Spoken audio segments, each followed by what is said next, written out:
Aujourd'hui, avec le développement d'Internet et des outils numériques, la mobilité virtuelle permet d'offrir un complément ou même une alternative à la mobilité physique. La mobilité virtuelle offre à tous la possibilité de vivre une collaboration européenne avec des personnes de cultures et d'horizons différents et d'enrichir ainsi ses compétences interculturelles, linguistiques et numériques, indépendamment de la situation géographique, financière ou personnelle. Avec la mobilité virtuelle, l'enseignant-formateur peut innover dans ses pratiques et organiser des activités où l'apprenti occupe une place centrale, le rendant ainsi acteur de son propre apprentissage.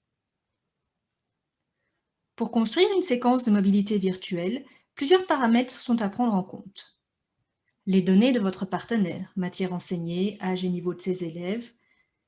Ceci va vous permettre de choisir votre public, votre classe, pour avoir un niveau et une tranche d'âge équivalents. Les caractéristiques du public vont permettre de concevoir ou d'adapter le scénario pédagogique. Les compétences visées, professionnelles ou transversales, la configuration. En effet, en fonction de l'effectif, plusieurs configurations sont possibles. On peut fonctionner avec le groupe classe entier ou composer des sous-groupes ou binômes au sein de la classe ou encore créer des sous-groupes ou binômes mixtes mélangeant votre classe et celle du partenaire. En fonction des contraintes de planning, vous pourrez également mettre en place des activités synchrones ou asynchrones réparties sur une ou plusieurs séances. Puis, en fonction du scénario, vous allez pouvoir déterminer les outils supports, la visioconférence, des messages vidéo de chat instantanés, un mur partagé, des cartes mentales collaboratives, etc. Ce sont donc les caractéristiques ou les contraintes qui vont façonner votre scénario. Au niveau des activités proposées, tous les scénarios sont possibles. Ça peut aller d'un envoi de questions-réponses sous forme de texte ou vidéo entre deux classes, en mode asynchrone, ou alors on peut aussi imaginer des activités synchrones, telles qu'un débat organisé en groupe mixte, par visio, suivi d'un débriefing en classe entière. Ou encore des activités hybrides, telles qu'un échange de présentations sur un mur partagé, puis une synthèse par visio.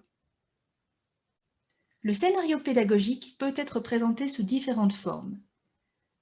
Voici un exemple comprenant un synopsis à compléter et un tableau dans lequel le formateur peut décrire les différentes activités proposées ainsi que le matériel nécessaire.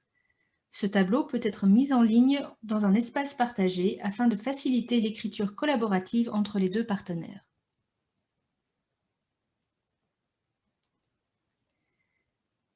Des scénarios de mobilité virtuelle prêts à l'emploi sont disponibles en libre accès sur la plateforme Moodle Euro Apprenticeship.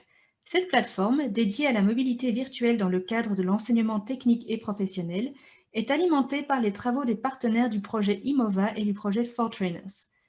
De nombreuses vidéos présentent également la mise en œuvre des activités en classe.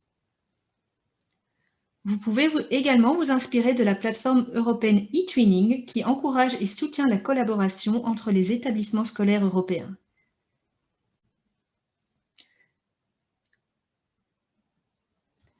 Enfin, pour bénéficier d'un accompagnement, le SPOC 4Trainers inclut un module de formation dédié à la mobilité virtuelle pour l'enseignement et la formation professionnelle.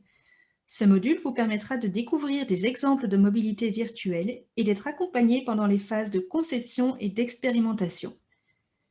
N'hésitez pas à consulter le site web du projet 4Trainers pour être informé des prochaines dates de formation.